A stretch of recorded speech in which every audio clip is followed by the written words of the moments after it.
Welcome to Sklearning, the series of ADF questions. In today's video, we'll break down ADF, a powerful cloud-based ETL service for data integration.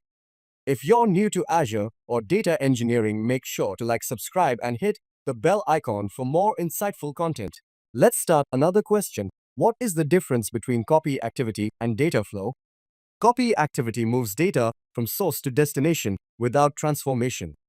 Data flow performs data transformation, joins, filters, aggregations, etc. using Spark.